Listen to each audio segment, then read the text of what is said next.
सुनिए, आज की क्लास में ना हम एक टॉपिक पढ़ने जा रहे हैं और ये ना इस चैप्टर का सबसे आखिरी टॉपिक है, उसके बाद ये चैप्टर खत्म है।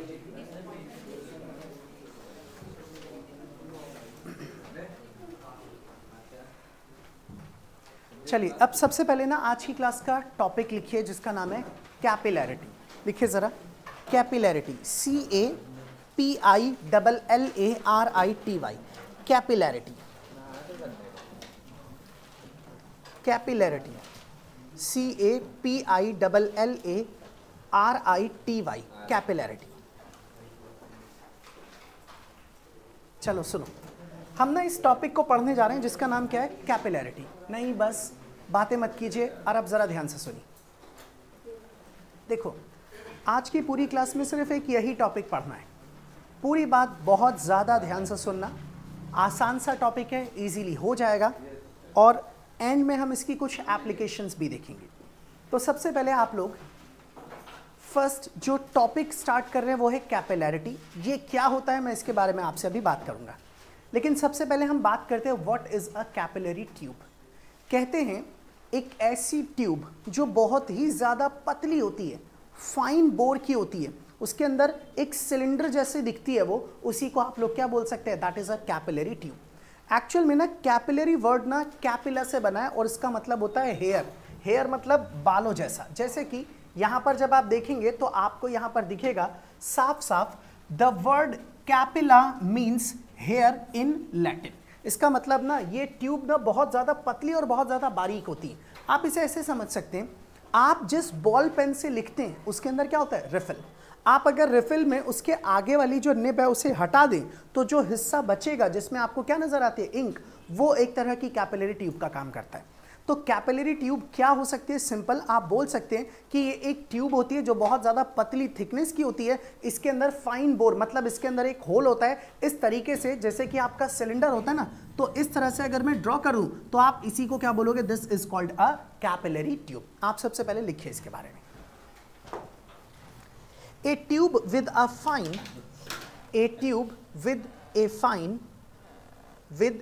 fine and uniform bore, B-O-R-E, bore, a tube with a fine and uniform bore, B-O-R-E, bore, throughout its length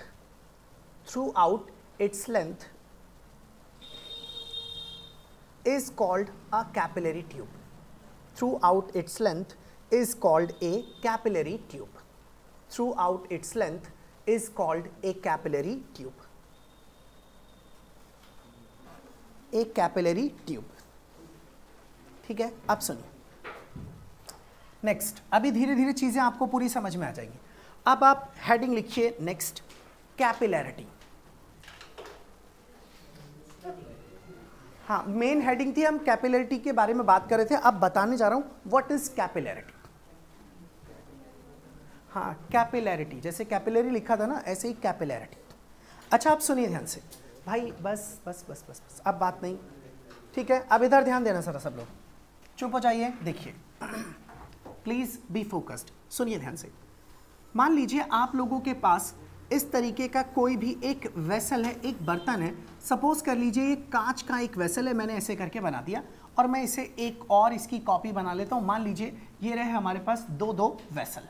तसल्ली से समझना भाई, हमने ना इस वेसल के अंदर, ये ग्लास के वेसल है, कांच के, मैं यहाँ लिख देता हूँ कि ये कैसे वेसल है, these are the glass vessels. तो मैं इस तरह से लिख देता हूँ ये ग्लास के वेसल्स है और इन ग्लास वेसल के अंदर मैंने मान लीजिए पानी डाल दिया, वाटर। तो मैं इसके अंदर वाटर को फिल कर देता हूँ अभी। और हमने एक काम किया, इसके अंदर ना एक पतली सी कैपिलरी ट्यूब को डाल दिया। मान लीजिए ये रही आपके पास एक पतली कैपिलरी ट्यूब। सब लोग बहुत अच्छे से मेरी बात को सुनना, ये एक पतली सी कैपिलरी ट्यूब इसके अंदर मैंने डाल रखी है। अच्छा, जब हमने इसके अंदर ना पानी फिल करना स्टार्ट किया इस तरीके से, इसके अंदर मान लीजिए मैंने क्या भर दिया, पानी।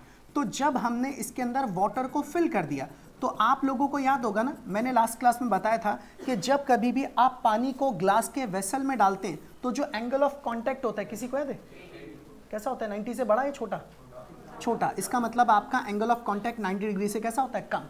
और ये लिक्विड ना इस ग्लास के वेसल को, सरफेस को क्या कर देता है, वेट कर देता है। ध्यान से सुनते रहना भाई। इसका मतलब मैंने आप लोगों के सामने एक ऐसा वेसल लिया जो कि कांच का बना है, इसके अंदर मैंने एक कैपिलरी ट्यूब डाल दी, वो भी कांच की बनी है, और इसके अंदर मैंने लिक्विड क्या लिया, वाटर, और वाटर का एंगल ऑफ कांटेक्ट 90 डिग्री से कैसा है, कम, यानी कि वाटर इस ग्लास को या इस ट्यूब को क्या कर सकता है, आसानी से वेट कर देगा। जब साइंटिस्टों ने इसे देखा और ऑब्जर्व किया तो इन लोगों ने एक बात नोटिस की कि इस ट्यूब के अंदर अपने आप ही लिक्विड कहां पर चढ़ना शुरू हो गया, ऊपर की तरफ, खुद ब खुद ऊपर चला गया। और ऊपर जाने के बाद आप लोगों को जो शेप नजर आएगी वो कुछ ऐसी नजर आएगी, और लिक्विड का इस तरीके से अपने आप ही नॉर्मल लेवल से ऊपर उठ जाना, इस फिनोमिना को कहा जाता है capillarity, that is called capillarity. जब साइंटिस्टों ने यही एक्सपेरिमेंट दोबारा रिपीट किया, फिर से अभी समझाऊंगा कि क्यों होता है ऐसा, लेकिन अभी आप पहले ध्यान दीजिए इधर की तरफ। तो इसी एक्सपेरिमेंट को इन्होंने दोबारा रिपीट करना शुरू किया। जब दोबारा रिपीट किया, लेकिन अब की बार इन्होंने बोला चलो एक काम करते हैं, इसके अंदर ना ज्यादा रेडियस वाली ज्यादा चौड़ी कैपिलरी ट्यूब डालते हैं। अब की बार ये कैपिलरी ट्यूब पहले से ज्यादा मोटी है, चौड़ी है, इसका रेडियस कैसा है, ज्यादा। इसके अंदर भी लिक्विड कहां चढ़ना शुरू हो गया, ऊपर की तरफ। लेकिन अब की बार जो लिक्विड ऊपर की तरफ गया उसकी जो हाइट थी वो इसके कंपैरिजन में कैसी थी, कम। इससे हमें एक बात पता लगी कि आपकी कैपिलरी ट्यूब जितनी ज्यादा पतली होगी उसके अंदर लिक्विड का लेवल उतना ज्यादा ऊपर तक जाएगा, और ये जितनी ज्यादा चौड़ी होगी लिक्विड का लेवल उतना कम ऊपर तक जाएगा। तो लिक्विड का नॉर्मल लेवल से ऊपर उठ जाना, इस फिनोमेना को कैपिलैरिटी कहते हैं। अब एक और चीज सुनिएगा ध्यान से, हमने दोबारा से यही सेम एक्सपेरिमेंट रिपीट किया। अब की बार मैंने यहां पर किसको ले लिया, ग्लास के वेसल को। लेकिन इस बार जो ग्लास का वेसल था हमारे पास, इस ग्लास वेसल के अंदर ना इस बार मैं वाटर नहीं, मैं यहां लिख देता हूं, मैंने इसके अंदर किसको डाला, दिस इज द वाटर। और यहां पर अब की बार हम इसके अंदर जो डाल रहे हैं, दिस इज मर्क्यूरी। मैं इसके अंदर ना मर्क्यूरी को डाल रहा हूं। जब हमने इसके अंदर मर्क्यूरी डाला और इसके अंदर ना इस तरीके की एक कैपिलरी ट्यूब फिर से डाल दी, और वही कैपिलरी ट्यूब बहुत ज्यादा पतली और एक डालेंगे थोड़ी सी मोटी। तो मान लीजिए ये रही आपके पास आपकी एक कैपिलरी ट्यूब जिसकी थिकनेस हमने कम रखी है, जिसको हमने थोड़ा कम चौड़ा यानी कि कम रेडियस वाली है पतली सी ट्यूब ले ली। इस पतली ट्यूब के अंदर हमने ना पूरे के पूरे वेसल के अंदर ना मरकरी को फिल कर दिया, और जब हमने इसमें मरकरी को फिल किया ऑब्जर्व करने के लिए, तो हमने एक चीज पाई ये कि इसके अंदर अपने आप ही मरकरी का जो लेवल है वो ऊपर से नॉर्मल लेवल से कहां चला गया, नीचे की तरफ। मतलब ये मरकरी लेवल अब यहां पहुंच गया ऐसे। और ना इस जगह पर आप लोगों को पता है कि अब एंगल ऑफ कांटेक्ट 90 डिग्री से कैसा दिखाई दे रहा है, ज्यादा। और मरकरी आपके ग्लास को वेट नहीं करती। इसका मतलब जब आपके लिक्विड ने ग्लास को वेट किया, एंगल ऑफ कांटेक्ट 90 डिग्री से कैसा था, कम, तो वो लिक्विड अपने आप ही नॉर्मल लेवल से कहां चला गया, ऊपर। कैसे गया मैं अभी आपको पढ़ाऊंगा, लेकिन यहां पर ना वो लिक्विड नॉर्मल लेवल से अपने आप ही कहां गया, नीचे। हम इसके बारे में बात करेंगे। तो इसके अंदर ना जब आपने देखा कि इसमें लिक्विड ऊपर चला गया, इसमें नीचे आ गया, इसी फिनोमेना को कहा गया कैपिलैरिटी। जब हमने यही सेम एक्सपेरिमेंट फिर से रिपीट करना शुरू किया, अब की बार मैं दोबारा से आप लोगों के सामने ऐसे ही फिर से एक और ट्यूब ले रहा हूं, लेकिन अब की बार इस ट्यूब की थिकनेस पहले के कंपैरिजन में थोड़ी सी ज्यादा रखते हैं। मान लीजिए इस तरीके से रखती। अब की बार आपकी ट्यूब का रेडियस कैसा है, ज्यादा। इस बार भी आपका लिक्विड का लेवल ना नीचे की तरफ आया तो सही, लेकिन उतना ज्यादा नीचे नहीं आया जितना इसके अंदर दिखाई दिया। इसका मतलब इस बार भी आपको लिक्विड का लेवल ऊपर से नीचे की ओर आ गया, नॉर्मल लेवल से लिक्विड नीचे चला गया, इसमें भी नॉर्मल लेवल से कहां चला गया, नीचे। और इसके अंदर आपने देखा कि यहां पर लिक्विड का लेवल ऊपर बढ़ा, इसलिए हमने इसको बोल दिया कैपिलरी राइज, और इसके अंदर लिक्विड लेवल कहां चला गया, नीचे। तो इसे क्या बोलना चाहिए, कैपिलरी फॉल। और लिक्विड का नॉर्मल लेवल से ऊपर उठ जाना या नीचे गिर जाना, इसी फिनोमेना को नाम दिया गया कैपिलैरिटी। मीनिंग क्लियर है सभी के लिए? आप सबसे पहले लिखिए जो बोल रहा हूं। The phenomena of rise or fall, the phenomena of rise or fall of a liquid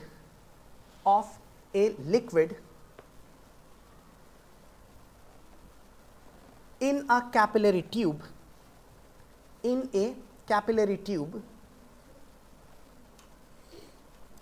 in comparison to the surrounding,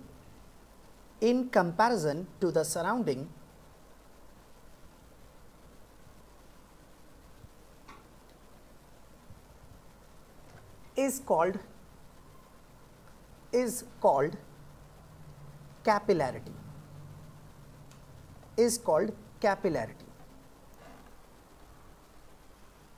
is called capillarity.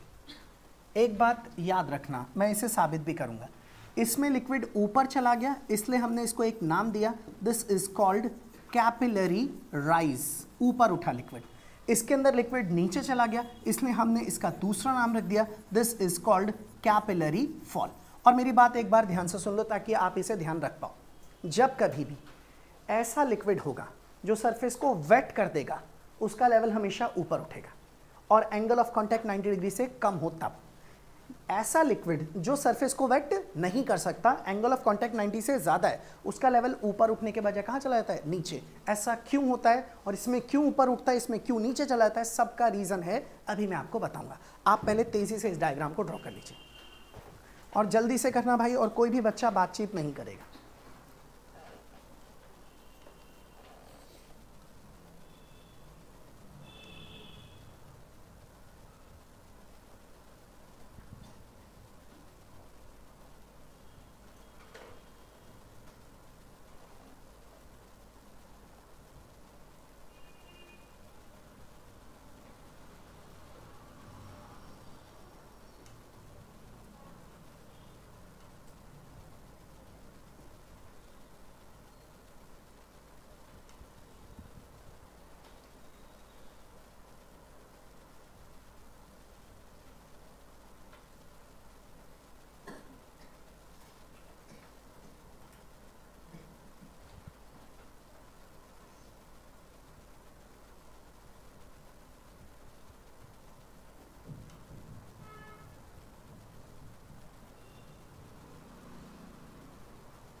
लिख लिया सभी ने इसको?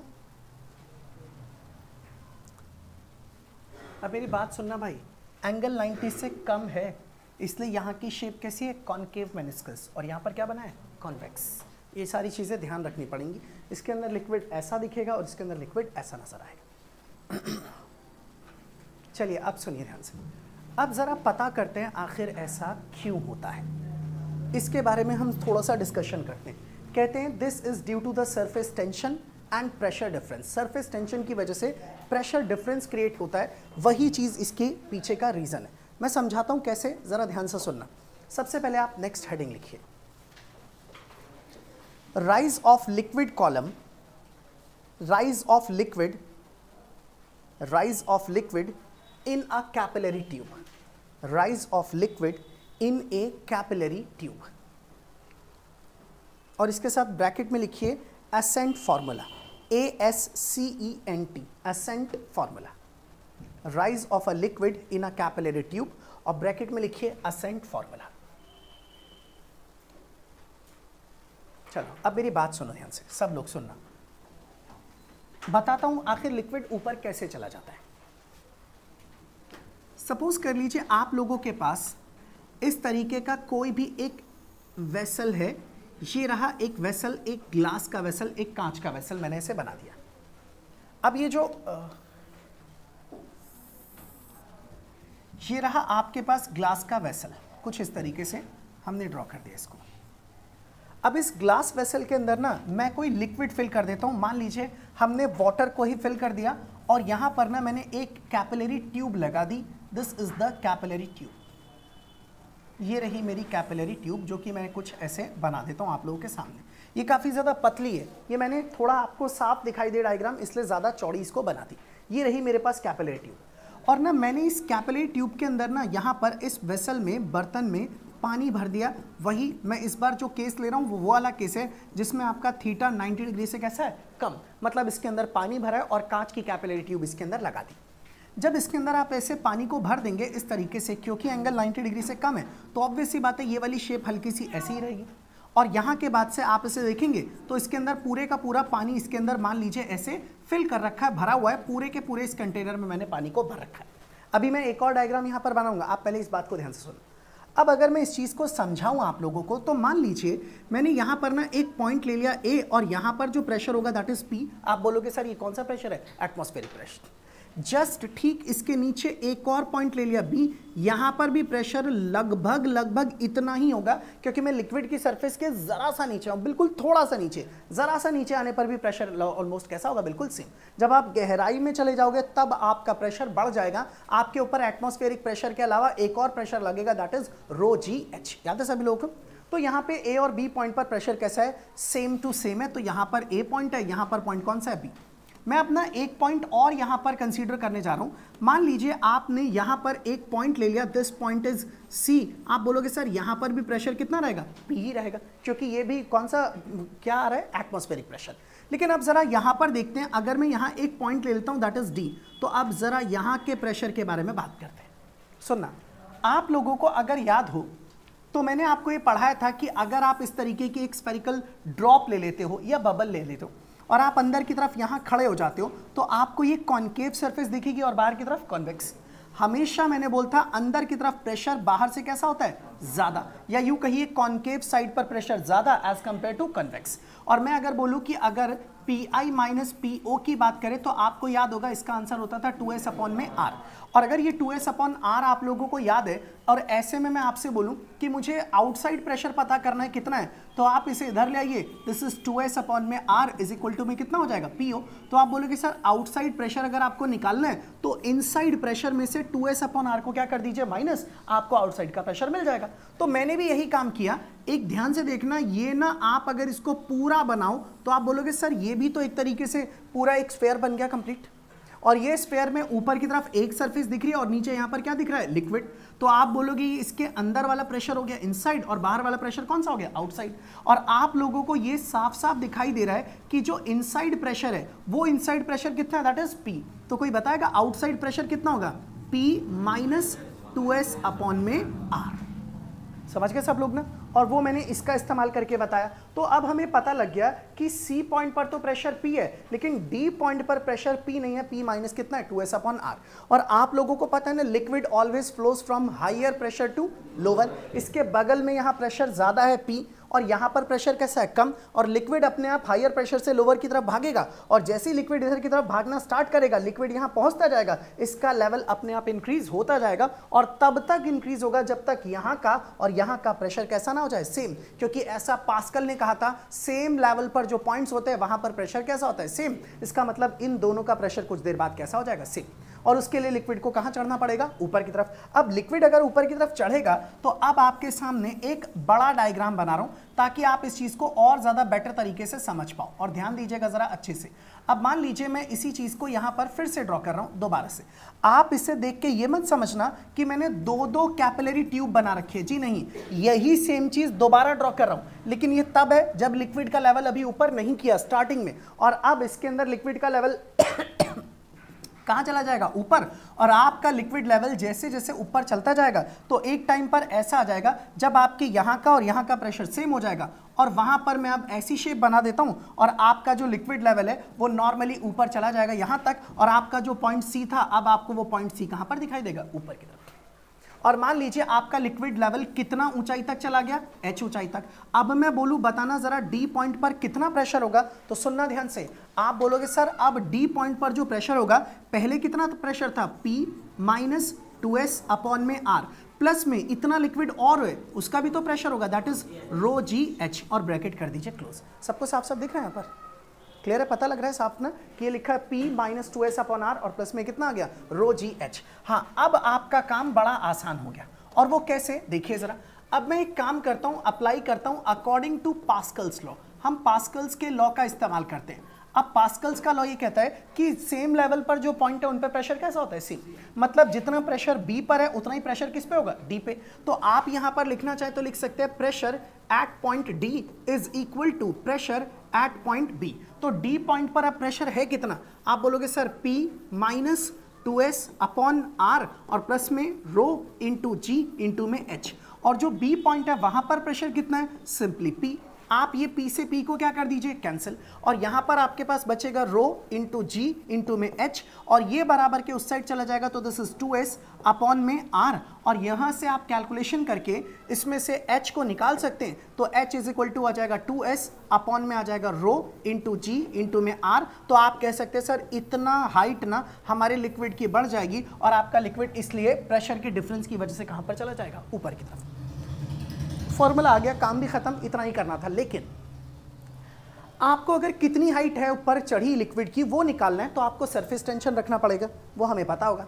लिक्विड की डेंसिटी वो भी रख लेंगे, ग्रेविटी वो भी रख लेंगे, बट ये जो सरफेस है ना इसका रेडियस निकालना थोड़ा मुश्किल काम होगा। इसलिए हमने सोचा हम इस फॉर्मूले को थोड़ा ईजी बनाते हैं, और इस रेडियस को हटा के इसकी जगह कोई ऐसी चीज लाते हैं जो आप आसानी से नाप सको, ताकि जब भी आप एक्सपेरिमेंट करो तो वैल्यू डाल के अपना आंसर ला सको।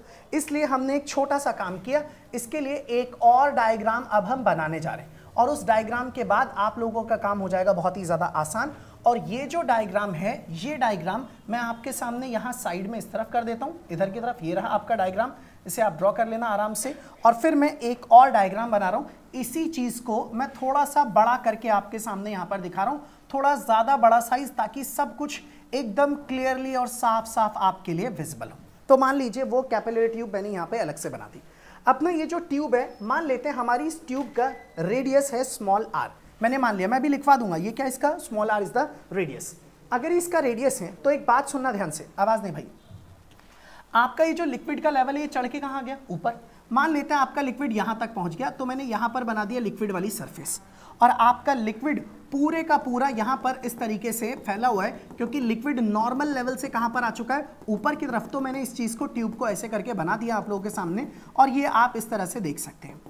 अब ये लिक्विड ऊपर आ चुका है, यहां पर ना मैं आप लोगों को सब कुछ ढंग से समझ में आए इसलिए मैं इस तरीके से इसके स्फीयर को आपके सामने ऐसा ड्रॉ करके दिखा रहा हूं, ये डॉटेड में दिखा रहा हूं, मतलब ये एक तरह से मैंने कंस्ट्रक्शन कर दी। दिख रही कंस्ट्रक्शन सभी को। अब आप यहां पर ले लीजिए इसका सेंटर O, आप अगर इसको और इसको मिला देंगे तो आप इसी चीज को बोलोगे मिलाने के बाद कि सर यही आपके इस स्फीयर का क्या बन जाएगा, रेडियस। वो रेडियस कितना हो गया, कैपिटल R, ठीक है ना भाई। किसकी सरफेस, ये जो है इसको मैंने पूरा बनाया, इसका बोलूं रेडियस क्या है, तो आप बोलोगे सर इसका रेडियस R है। ये वाला जो पॉइंट है इसका नाम रख देते हैं O, O क्या है, इसका सेंटर। और अब ना एक और चीज ड्रॉ करने जा रहा हूं। अगर मैं आपको बोलूं ये मैं ऐसे ड्रॉ कर रहा हूं, तो कोई बच्चा इसे पहचान सकता है आराम से। ये क्या हो गया, ये आपकी ट्यूब का सरकमफेरेंस है जो आपको दिख रहा है यहाँ पर, राइट, ये दिख रहा है। अच्छा, ये सरकमफेरेंस है तो इसका भी तो खुद का कुछ ना कुछ रेडियस रहा होगा, तो मैं इस चीज को यूं करके यूं दिखा देता हूं, ऐसे ड्रॉ कर देता हूं। और एक काम कर सकते हैं, इसको थोड़ा सा ना और ज्यादा बेटर बनाने के लिए मैं इसे हटाता हूं एक बारी, और इसके अलावा इसको थोड़ा सा और नीचे की तरफ से लेकर के जाता हूं ताकि आपको ये साफ साफ नजर आए। ठीक है, ये ऐसा बना दिया मैंने इसको। एक मिनट रुक जाओ, मैं इस चीज़ को थोड़ा और ज़्यादा इसकी शेप ना नीचे कर रहा हूँ ताकि ना डायग्राम थोड़ा अच्छा सा बन जाए। ओहो, अब ठीक है, अब इसे हटाते हैं और अब देखना ध्यान से। मैं इसे थोड़ा सा और नीचे की तरफ लाके बना रहा हूँ, ठीक है, ध्यान देना ज़रा सब लोग। इसे हम ना थोड़ा इस तरीके से यूँ करके बना लेते हैं, ज़्यादा नीचे से ऐसा।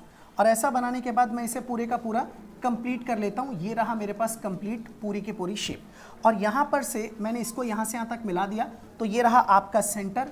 इसका रेडियस कितना हो गया, दिस इज R। और ना ये आप बना दीजिए, ये है आपकी ट्यूब। और अगर मैं इस ट्यूब को ऐसे दिखा दूँ तो आप सीधा सीधा इसे ड्रॉ करके यहाँ पर ये बोल सकते हैं कि this is small r which is the radius of the tube. तो मैं यहाँ पर लिख देता हूँ स्मॉल r। ठीक है भाई, सबको दिख रहा है। और यहाँ से ना मैं एक परपेंडिकुलर ड्रॉप कर देता हूँ इस तरीके से। ये रहा मेरे पास मेरा एक परपेंडिकुलर, और ये वाला एंगल सबको पता है कितना होगा, दैट इज 90 डिग्री। अब ना आप इस ट्राइंगल पे ध्यान देना, सब लोग देखना भाई, फोकस करना। अगर मैं ऐसे करके एक टेंजेंट यहाँ ड्रॉ करूँ तो आप बोलोगे सर यही वाला एंगल आपके लिए किसका काम करेगा, एंगल ऑफ कॉन्टैक्ट का। This is the angle of contact. अब पता है अगर ये एंगल ऑफ कॉन्टैक्ट है ना थीटा, तो आप लोगों का ये वाला जो एंगल है ना भाई, ये भी थीटा ही बनता है। क्यों बनेगा मैं वजह बता देता हूं, ध्यान से सुनना। अगर मैं अपने हाथ को, ये अंगूठा देखिए और ये वाली उंगली, मैंने अंगूठे को ना इस लाइन के ऊपर रख दिया, ये रही लाइन, और उंगली को इस वाली लाइन के ऊपर रख दिया, समझ गए सब लोग ने? इस लाइन पर उंगली रख दी, इस लाइन पर अंगूठा ऐसे रख दिया। अगर मैं अपने अंगूठे को थीटा एंगल से घुमाना शुरू करूं तो मेरी उंगली भी कितना एंगल से घूम जाएगी? थीटा। इसका मतलब अगर ये एंगल थीटा तो ये वाला एंगल भी कितना होगा? थीटा। ये लॉजिकल प्रूफ है भाई। आपको मैथमेटिकली करना है, एंगल वेंगल निकाल के आप कर लो, दोनों एंगल फिर भी कैसे आएंगे? बिल्कुल सेम। तो जो एंगल थीटा ये वही एंगल थीटा ये भी होगा। अब ना मैंने इस वाले ट्राइंगल का इस्तेमाल किया, आप इस पॉइंट का नाम रख दो O, इस पॉइंट का नाम रख दो P, इस पॉइंट का नाम रख दो Q। P मत रखो, P का नाम हमने कुछ और रखा हुआ है, इसका नाम रख देते हैं O, इसका नाम रख देते हैं ABC है ना, यहाँ पर लिख देते हैं L और यहाँ पर क्या लिख देते हैं? That is M। अगर मैं इस ट्राइंगल का इस्तेमाल करूँ तो मैं यहाँ लिख सकता हूँ इन राइट ट्राइंगल OML। एक बार इस ट्राइंगल में से cos थीटा निकालते हैं। What is cos theta? Base upon hypotenuse. तो बेस कितना? R और हाइपोटेन्यूज कितना? Capital R। और यहाँ के बाद से आप अगर इसे कैलकुलेट करें तो यहाँ से आप कैपिटल R निकाल सकते हैं। Capital R is equal to में R अपॉन में क्या आ जाएगा? This is cos theta. और अगर R अपॉन cos थीटा आ गया, आप इसमें कैपिटल R रख दीजिए, आपको मिलेगा H इज इक्वल टू में 2S अपॉन में आ जाएगा रो इंटू में G, ब्रैकेट में स्मॉल r अपॉन में cos ऑफ थीटा, और ये cos थीटा ऊपर चला जाएगा तो H इज इक्वल टू आ जाएगा 2S इंटू में आ जाएगा cos थीटा अपॉन में आप इसे लिखेंगे रो इंटू में G इंटू में R, और ये रहा आपके पास फॉर्मूला। और आप इस फॉर्मूले की मदद से आराम से हाइट को कैलकुलेट कर सकते हो। समझ गए सब लोग ना? क्लियर एकदम सभी के लिए? तो ये इस तरह से ये चीज़ें आप लोगों को पता लग जाएंगी। ये आपको देखने में लगेगा कॉम्प्लिकेटेड, बट ऐसा है नहीं। आप एक बार दो बार इसको रिपीट करोगे ना तो आप आराम से इस चीज़ को कर पाओगे। अब जो बोल रहा हूँ पहले उसे लिखिए, फिर आप इसे नोट डाउन कीजिए। Consider a capillary tube of radius small r. Consider a capillary tube of radius small r dipped in a liquid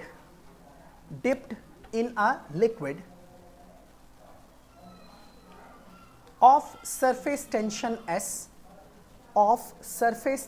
S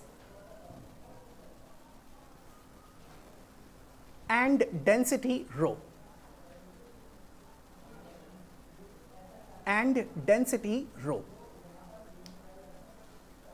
full stop. Suppose the liquid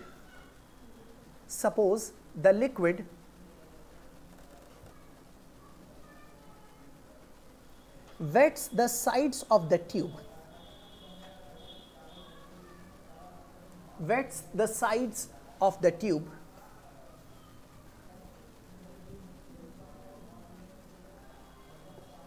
full stop, then its meniscus will be concave.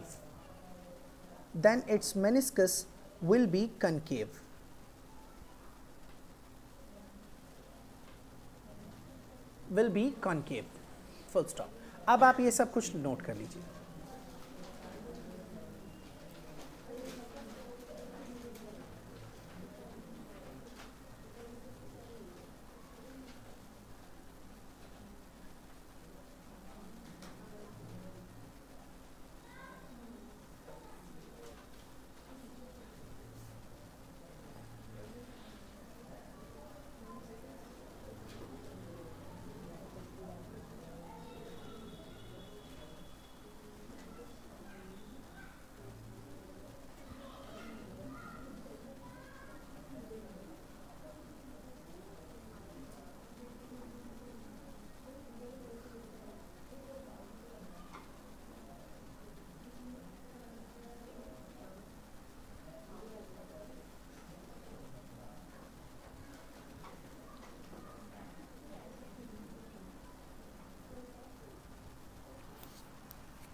चलो भाई अब बात सुनो ध्यान से, ये कर लिया सबने कंप्लीट? अच्छा,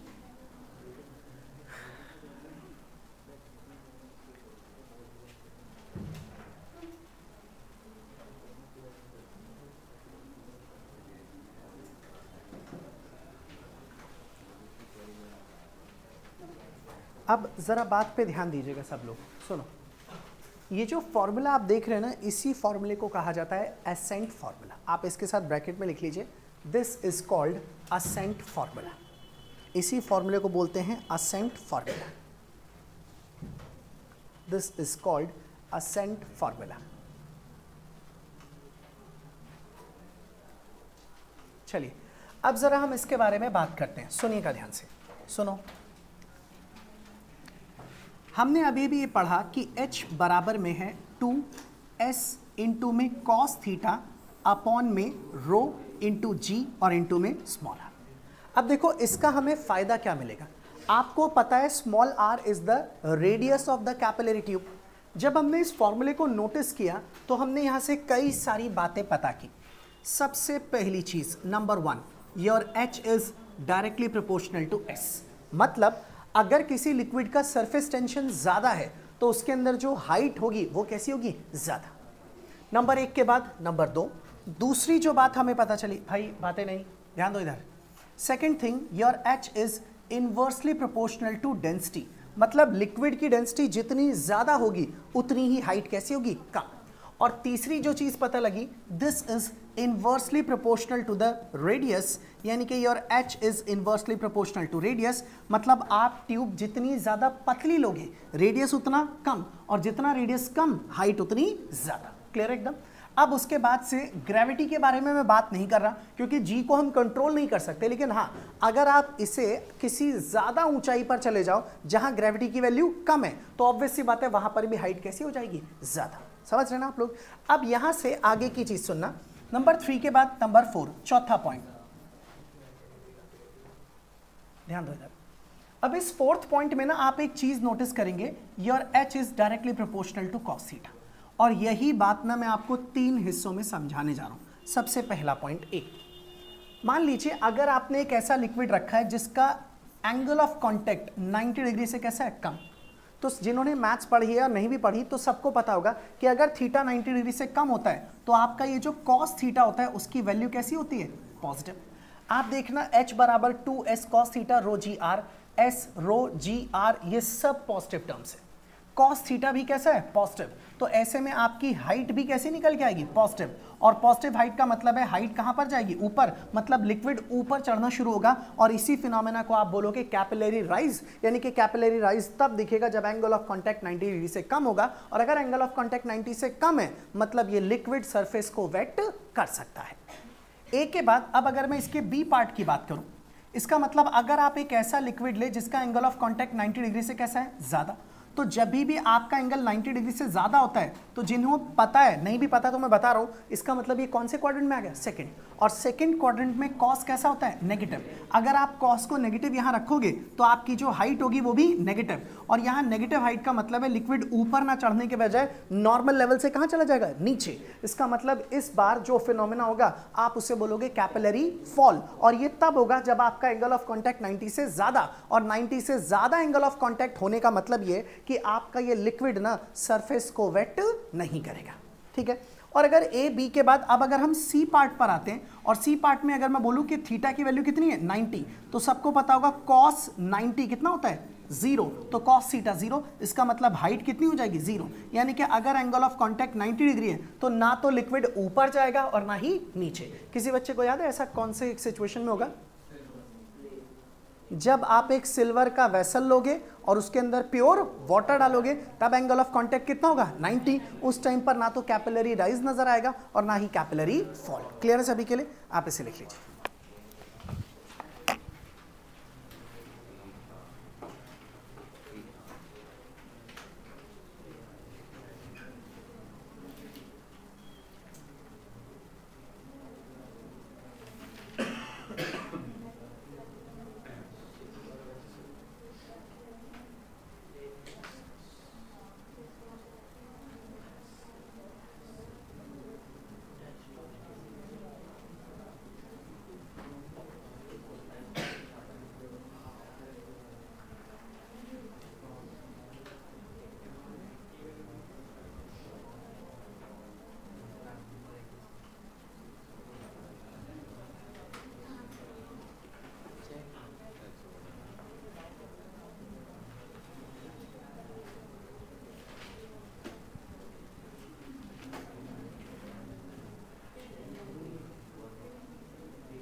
ठीक है जी, सबने लिख लिया इस चीज़ को। अब मेरी बात सुनिए ध्यान से। इसका मतलब कैपिलरी राइज आप समझ गए, कैपिलरी फॉल भी आप समझ गए। अब कोई भी टीचर मान लो आपसे पूछता है, वाइवा में भी ऐसे सवाल पूछते हैं बच्चे, जब वाइवा दे के आते हैं तो वो अक्सर बताते हैं हमसे ऐसा सवाल पूछा गया था कि अगर मैं कांच के बर्तन में या किसी भी बर्तन में पानी डाल दूं, उसमें कांच की एक पतली सी ट्यूब डाल दूं तो लिक्विड के लेवल पर क्या असर पड़ेगा, तो वही आप बोलोगे लेवल बढ़ेगा। टीचर पूछेगा क्यों, क्योंकि आप बोलोगे सर एंगल ऑफ कॉन्टैक्ट जो है वो 90 डिग्री से कैसा है, कम। इससे क्या होगा, तो जो पूरी कहानी आपको बताई ना ये वाली कि यहाँ पर प्रेशर ज़्यादा है, यहाँ पर प्रेशर कम है, liquid always flows from higher pressure to lower, इसलिए लेवल ऊपर चला जाएगा। तो इस तरह से आप ये चीज़ें एक्सप्लेन कर सकते हैं। अब सुनिए ध्यान से, हमारी रियल लाइफ में इसकी बहुत सारी प्रैक्टिकल एप्लीकेशंस है, हम अपने लिए भी इस्तेमाल करते हैं और नेचर में बहुत जगह पर ये देखने को मिलता है। कहाँ कहाँ पर ये देखने को मिलता है वो चीज़ें आपने अक्सर देखी हैं, लेकिन शायद कभी इन पर गौर नहीं किया, कभी भी इनके ऊपर फोकस नहीं किया। अब ये क्या क्या चीज़ें हैं, बहुत ही ज़्यादा गौर से और ध्यान से सुनिएगा। आप सबसे पहले हेडिंग लिखिए, common examples of capillarity from daily life. Common examples of capillarity from daily life. Common examples of capillarity from daily life. From daily life. अच्छा, अब एक बात सुनिएगा ध्यान से। अक्सर जब हम कभी भी नहाते और नहा करके निकलते हैं, या फिर मान लीजिए हम अपना मुंह धोते हैं, तो लिक्विड जो पानी है वो हमारे फेस पर, हमारी बॉडी पर ठहर जाता है, रुक जाता है। और हम यही कहते हैं नॉर्मल लाइफ में कि भैया हमें पानी से हम लोग वेट हो गए, गीले हो गए। हम अपने शरीर से पानी को पोंछने के लिए ना टॉवल का इस्तेमाल करते हैं। अच्छा, टॉवल के बजाय कोई और नॉर्मल कपड़ा लोगे और पोंछोगे तो आपका शरीर उतना ज़्यादा सूखेगा नहीं, लेकिन ज़्यादा अच्छे से पानी सोखने का काम कौन करता है, टॉवल। एक्चुअल में जो टॉवल बनाया जाता है ना, उस टॉवल के ऊपर ना आपको ऐसे ऐसे रेशे दिखाई देते होंगे। एक्चुअल में ये रेशे ना जो बाहर निकले रहते हैं, इनके बीच का ये जो गैप है ना, this acts like a capillary tube.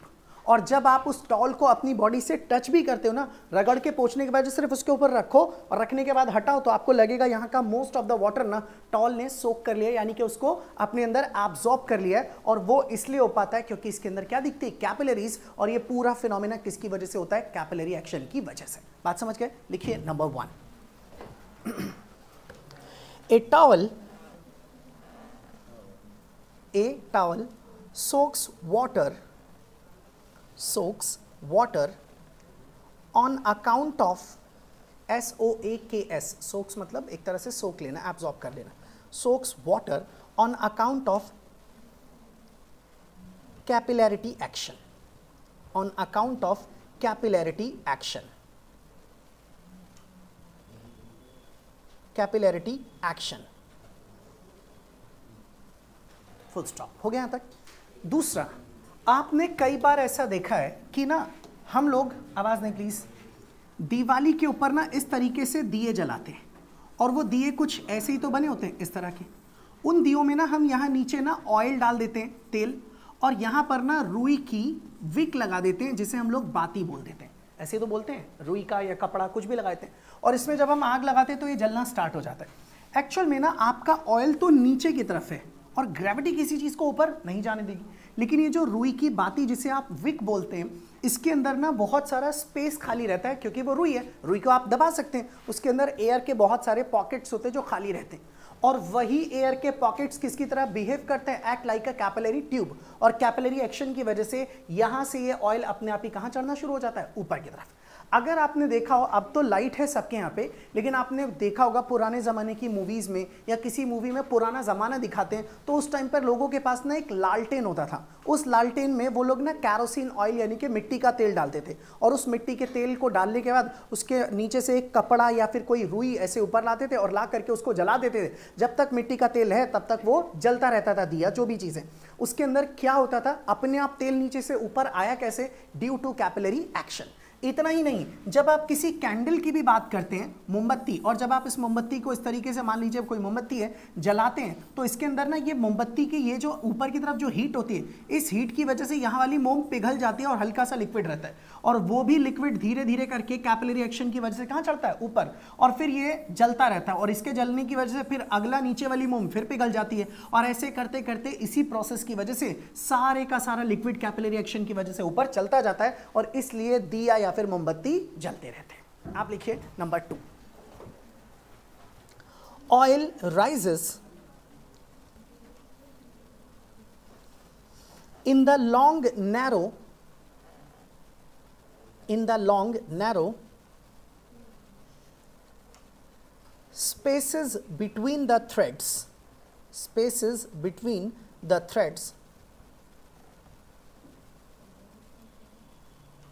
of a wick, W-I-C-K, wick,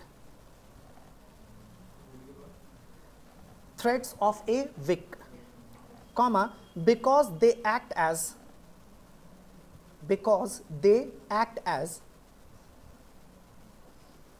fine capillaries,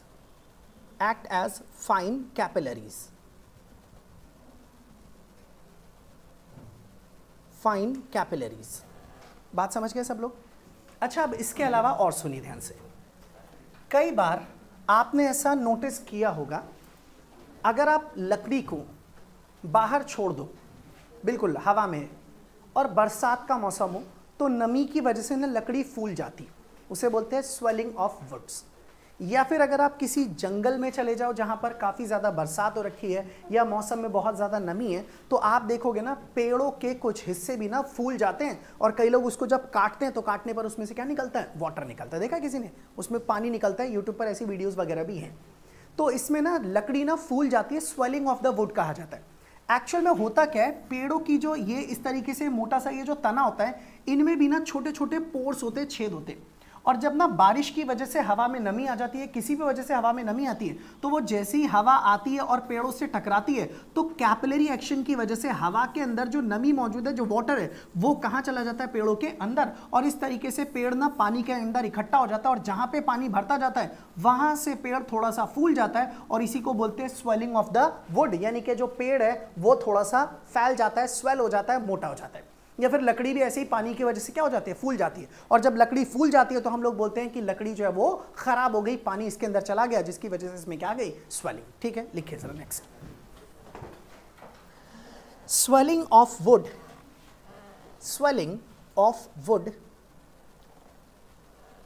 in rainy season, swelling of wood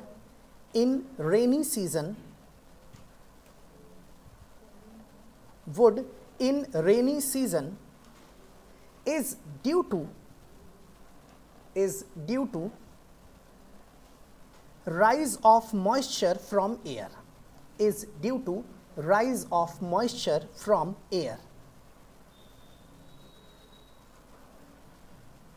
comma, in the pores of wood,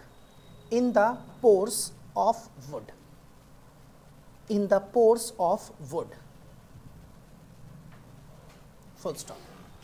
एक और पॉइंट सुनिएगा ध्यान से, देखो भाई, आपने अक्सर सुना होगा कि खेतों में जब हम खेती करते हैं तो मिट्टी की ना नमी बने रहना ज़रूरी है, ताकि जब आप लोग उसमें बीज लगाओ, कोई पौधा लगाओ, कुछ भी करो, खेती करो, तो नमी रहेगी तो पौधों को न्यूट्रिशन मिलता रहेगा और पौधे जिंदा रहते हैं, अच्छी फसल होती है। उस नमी को बनाए रखने के लिए किसान क्या करते हैं, पूरे खेत में पहले पानी देते हैं, उसके बाद उसको ट्रैक्टर से जोतते हैं, जिसे बोलते हैं हल जोतना, दैट इज प्लगिंग। देखा ना, पुराने ज़माने में बैलों से होती थी, अब ट्रैक्टर से की जाती है। एक्चुअल में प्लगिंग का पीछे का कॉन्सेप्ट है क्या, ये मान लीजिए ज़मीन है, जब आप ज़मीन पर पानी डालते हैं ना, तो वो पानी ज़मीन सोख लेती है, और पानी के सोखने की वजह से ना ज़मीन में पतली पतली ना कैपिलरीज बन जाती है, जिसे आप अगर पानी डालने के बाद देखोगे ना तो आपको नजर आएंगे छोटे छोटे होल्स। कई लोग देख के सोचते हैं अच्छा ये छोटा सा होल है, शायद इसमें कोई कीड़ा अंदर चला गया होगा या कीड़ा इसके अंदर रहता होगा। रियल में जब आप पानी इसके अंदर डालते हैं ना, तो वो सारा का सारा पानी ज़मीन के थोड़ा नीचे चला जाता है, जिसकी वजह से ज़मीन में नमी बनी रहती है। लेकिन ये जो कैपिलरी ट्यूब्स जैसी दिख रही है ना, ये ट्यूब, ये कैपिलरी ट्यूब की तरह काम करती है, और कैपिलरी एक्शन की वजह से ये नीचे वाला लिक्विड कहाँ पर पहुँच जाता है, अपने आप ही ऊपर, और जब ऊपर आता है और दिन में जब सनलाइट पड़ती है तो ये सारा का सारा लिक्विड जो है ना सन की रोशनी की वजह से, सनलाइट की वजह से क्या हो जाता है, इवेपोरेट, जिसकी वजह से हमारा ये जो पूरी की पूरी ज़मीन में जो नमी है वो क्या हो जाती है, ख़त्म। अब किसान चाहते हैं कि ये नमी बनी रहे, इसके लिए उन्हें ये कैपिलरी तोड़नी पड़ती है, और इसी को तोड़ने के लिए उन्हें क्या करना पड़ता है, हल जोतना पड़ता है, प्लगिंग करनी पड़ती है। इसीलिए कई लोग अपने बैलों की मदद से प्लगिंग करते हैं, कई लोग ट्रैक्टर से प्लगिंग करते हैं, और जिनके पास ये सब नहीं होता तो वो खुद ही देखा है ना आप लोगों ने, कुल्हाड़ी या फिर फावड़ा लेते हैं और ज़मीन को ऐसे काटते रहते हैं और काट काट करके मिट्टी को बिछा देते हैं। वो एक्चुअल में कुछ नहीं करते, इस कैपिलरी ट्यूब को एक्चुअल में वो तोड़ रहे होते हैं। समझ गए? और इसीलिए कहते हैं कि आप जब प्लगिंग कर दोगे एक तरीके से ऐसी सिचुएशन आ जाएगी कि आप सारी कैपिलरीज को तोड़ दोगे तो मिट्टी में नमी ज्यादा वक्त तक के लिए बनी रहती है। आप लिखिए next, plugging of fields, plugging of fields is essential for preserving moisture in the soil, for preserving moisture in the soil, for preserving moisture in the soil, full stop. By plugging the fine capillaries, by plugging comma the fine capillaries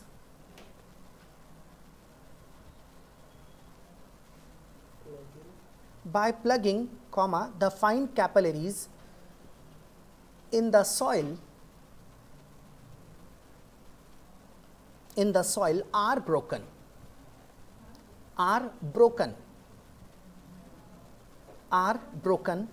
full stop. Water from within the soil, water from within the soil shall not rise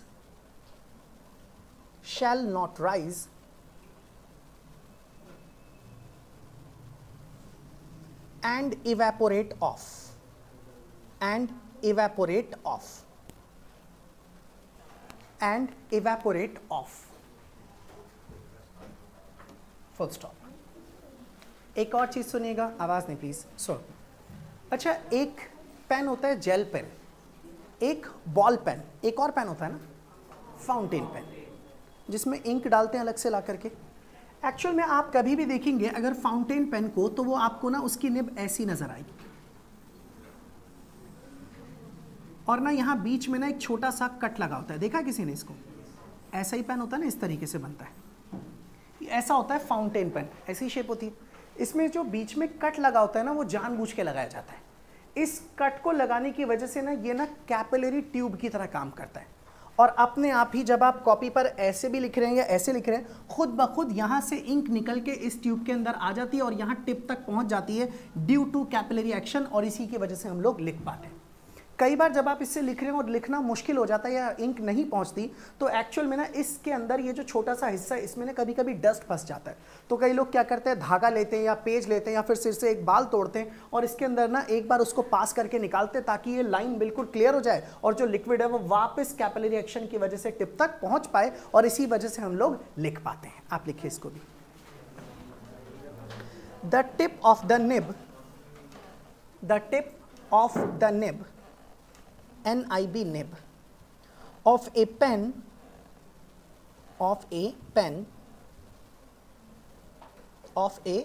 pen is split to provide capillary action,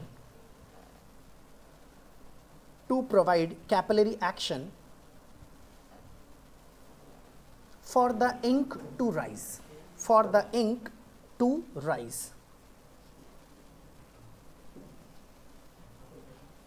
ink to rise, full stop। लिख लिया सभी ने? अच्छा, अब एक बात और सुनिएगा, अब लिखना नहीं है, ध्यान दीजिए। आपने देखा, आप लोग जब कभी भी प्लांट या पेड़ पौधे लगाते हैं तो जो पानी हम डालते हैं वो जड़ों में डालते हैं जनरली, और जड़ों से ही सारा न्यूट्रिशन, खाद, जो भी चीज़ें होती हैं वो सारी की सारी पत्तियों तक पहुंच जाती है। और आपने देखा होगा पत्तियों में भी ना छोटे छोटे छेद होते हैं जिन्हें स्टोमेटा बोलते हैं, सुना है ना? हाँ, तो वो होते हैं। तो फिर सवाल ये आता है कि आखिर जड़ से सारा न्यूट्रिशन, लिक्विड, पानी, जो भी चीज़ें वो पूरे पेड़ तक पहुंचती कैसे हैं? उसके पीछे भी कुछ हद तक रीज़न कौन होता है? Capillary action. इसी की वजह से लिक्विड या जो भी न्यूट्रिशन है वो पेड़ के अलग अलग हिस्सों तक पहुंच पाता है। ये चीज़ होगी एक तरह से। अब एक बात और सुनिएगा ध्यान से, आपने अक्सर ये सुना होगा भाई, बातें नहीं, कि ना कहते हैं कि मिट्टी के बर्तन में पानी रखते हैं जैसे कि मटके में, तो वो ठंडा रहता है, ऐसा बताते हैं ना। गर्मियों के मौसम में बाहर गर्मी ज़्यादा मगर पानी मटके में कैसा रहता है, बिल्कुल ठंडा। रियलिटी में होता क्या है कि जो भी मटका बनाया जाता है ना वो मिट्टी से बनाया जाता है, और इस मिट्टी के अंदर ना छोटे छोटे ना पोर्स होते हैं, होल्स होते हैं जो हमें आंखों से नज़र नहीं आते। जब आप इसके अंदर ना मटके में पानी को भर दोगे, फिल कर दोगे ना, तो वो पानी ना इन पोर्स की मदद से थोड़ा सा कहाँ निकल के आ जाता है, बाहर। किसकी वजह से, ड्यू टू कैपिलरी एक्शन। और जिसकी वजह से जब आप देखेंगे पानी यहाँ सरफेस पर जब पहुँचता है तो बाहर से जो भी हीट यहाँ पहुँचती है ना, वो सारी की सारी हीट खर्च हो जाती है इस पानी को इवापोरेट करने में। अब बाहर वाला पानी इवापोरेट करने में ही हीट खर्च हो गई तो वो हीट अंदर तक नहीं पहुँच पाती, जिसकी वजह से अंदर का पानी क्या रहता है, ठंडा। और जब ये पानी इवेपोरेट हो जाता है कैपिलरी रिएक्शन की वजह से, फिर से अंदर से थोड़ा सा पानी कहाँ निकलता है, बाहर। आप मटके में पानी रख दो और उसे छोड़ दो 2-4 दिनों के लिए, तो आप देखोगे अपने आप ही पानी का लेवल धीरे धीरे क्या होना शुरू हो जाएगा, डाउन, क्योंकि वो पानी ना कैपिलरी एक्शन की वजह से कहाँ पर आता है, बाहर। और इसलिए मटका भी ना जहाँ तक जिस लेवल तक पानी है वहाँ तक आपको मटका ना बाहर से कैसा नजर आएगा, गीला। ऐसा लगेगा कि हाँ भाई वहाँ पर थोड़ा सा लिक्विड है, जैसे कि ऐसा लगेगा कि वो गीला हो रखा है। इसीलिए लोग ना पुराने ज़माने में मिट्टी के बर्तन यूज़ करते थे, और पानी को ठंडा रखने का रीज़न भी क्या होता था, कहीं ना कहीं कैपिलरी एक्शन होता था। मेरी बात सबको समझ में आई? अच्छा, ऐसे एक दो नहीं भाई, दुनिया भर के फिनोमेना है। लेकिन अब ये तो पॉसिबल नहीं है ना कि मैं तुम्हें सारे ही लिखवा दूँ और सारे पढ़ा दूँ। अब तुम खुद समझदार हो, कहीं पे भी तुम्हें दिखेगा तो तुम देख करके चीज़ों को ऑब्जर्व कर सकते हो कि कैपिलरी एक्शन है या फिर नहीं है। अब एक छोटा सा न्यूमेरिकल है, मैं आप लोगों के सामने वो डिस्कस कर रहा हूँ और फिर आज की क्लास यहाँ पर फिनिश। अब ज़रा ध्यान से सुनिएगा, क्या है वो बेसिक सा एक सवाल। प्लीज़ बातें बिल्कुल नहीं, और फोकस करना ज़रा इस क्वेश्चन पर। एग्जाम्पल नंबर 9.10, सुनिए ध्यान से, क्या है क्वेश्चन, गौर से देखिएगा। सवाल बहुत ही इजी सा सवाल है, देखिए यहां से सॉल्यूशन स्टार्ट कर रहा हूं। पहले देखते हैं क्या क्या दिया हुआ है। The lower end of a capillary tube, हमारे पास एक कैपिलरी ट्यूब है, उसका जो लोअर एंड है, मतलब ये आपके पास ट्यूब है, ये इसका लोअर एंड और ये वाला इसका upper end. Lower end of a capillary tube of diameter 2 mm, इसका डायमीटर 2 mm है। अच्छा, डायमीटर अगर 2 mm है तो रेडियस हो गया 1 mm। 1 mm का मतलब हो गया 10 की पावर -3 मीटर, ये है। Is dipped 8 centimetre below the surface of water in a beaker, एक बीकर में पानी है, पानी की सरफेस से हमने इस ट्यूब को 8 सेंटीमीटर की गहराई तक डिप कर दिया। दिस इज 8 सेंटीमीटर, मीटर है, सेंटीमीटर, दिस इज 8 सेंटीमीटर, और आप इसे चाहे तो लिख सकते हैं 0.08 मीटर तक। बातें नहीं, ध्यान दो, 0.08 मीटर तक हमने इसको डिप कर दिया। इसका मीनिंग क्या है, मैं आपके सामने एक डायग्राम ही बना देता हूँ। मान लीजिए आप लोगों के पास इस तरीके का कोई भी एक वेसल है, एक बर्तन, इस बर्तन के अंदर पानी इस तरीके से यहाँ तक फिल हो रखा है, पूरे का पूरा भरा हुआ है इसके अंदर लिक्विड। इसी के अंदर ना हमने एक ट्यूब को डाल दिया, that is a capillary tube. कुछ इस तरीके से मैंने इसके अंदर डाल दी। मैं इस ट्यूब को थोड़ा सा ना बड़ा ही बना देता हूँ ताकि आप लोगों को डायग्राम ना अच्छे से दिखाई दे, साफ साफ। तो एक काम करते हैं, इसे हम ऐसे ड्रॉ कर देते हैं। मान लीजिए ये मैंने ऐसे बना दिया एक, और ये थोड़ा सा इस तरीके से यहाँ पर बना देते हैं, इसे थोड़ा ऊपर कर देता हूँ। मत करो भाई बातें, तुम थोड़ा तो सोचा करो, यहाँ तक आवाज़ आई जाती है कुछ भी करके। कुछ लोग तो सोचते हैं कितना धीरे बोलो यार, इस तक कान पहुँच ही जाती है आवाज़ बार बार बार बार, है ना। चलो अब मेरी बात सुनो ध्यान से। ये कह रहे हैं कि हमने ना इसको इसके अंदर डिप कर दिया, और वो भी कितनी गहराई तक, 8 सेंटीमीटर, जिसको हमने क्या बोल दिया, h। अब ऐसा ये दे रखा है कि ये h है हमारे पास। अब उसके बाद यहाँ पर लिखा हुआ है what is the pressure required in the tube in order to, कितना प्रेशर लगेगा ट्यूब के अंदर चाहिए हमें, टू ब्लो द हेमिस्फीयर, यहाँ लिखा है to blow a hemisphere, hemispherical bubble at its end in water. कह रहा है आपका ये जो पूरी के पूरी ट्यूब है, इसका वो एंड जो पानी के अंदर है, मैं इसके अंदर कितना प्रेशर रखूं, कितनी तेजी से फूंक मारूं, एक तरह से यूं समझ लो कितना प्रेशर बनाऊं ताकि यहां पर ना एक हेमिस्फेरिकल बबल बन जाए।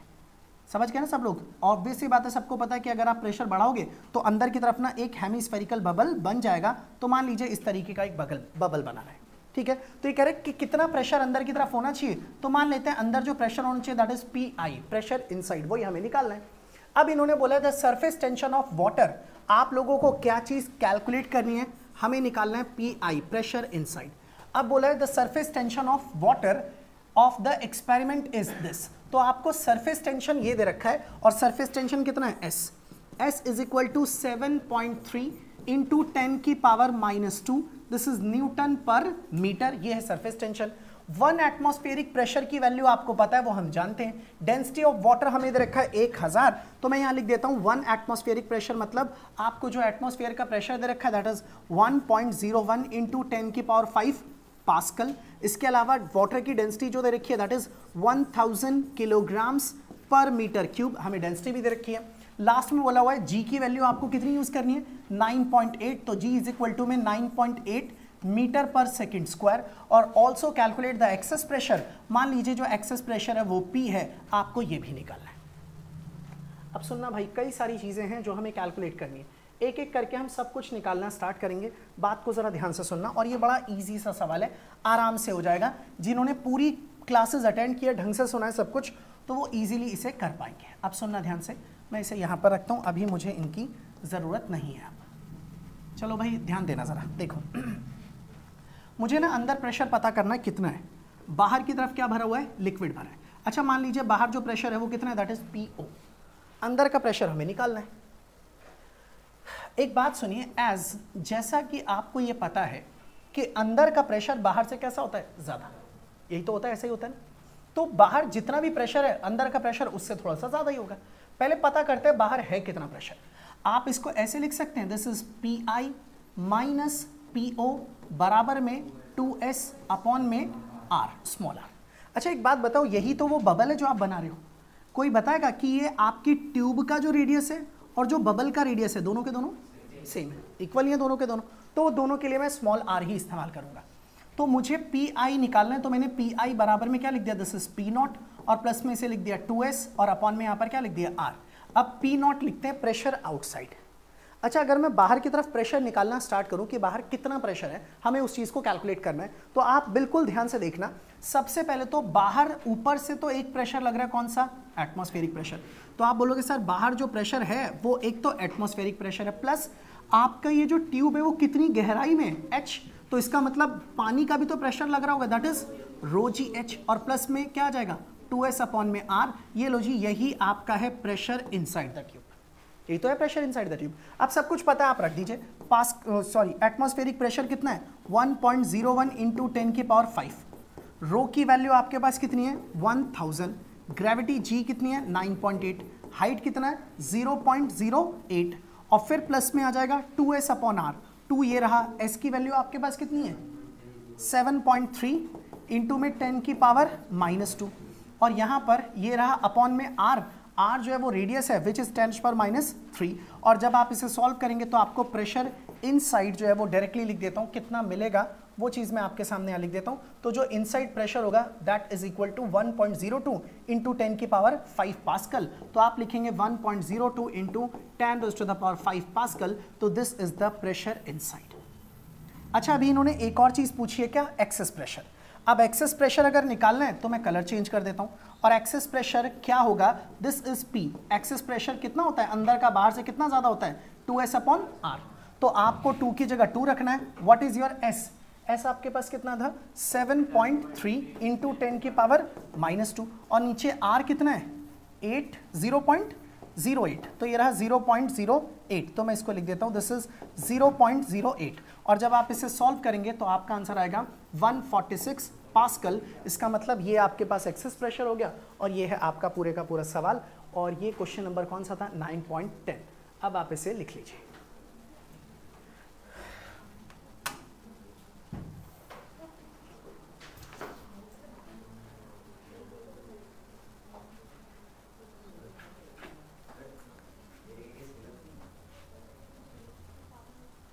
अच्छा रेडियस तो 10 की पावर -3 है ना, हाँ मैंने ना डायरेक्टली इसको लिख दिया, सॉरी, इसका result 1.06, this is 10 raised to the power -3, ये और ये कटेंगे और पॉइंट से भी कटेगा, तो ये 146 पास्कल। मुझे डायरेक्टली याद था इसलिए मैंने इसको लिख दिया था इसे।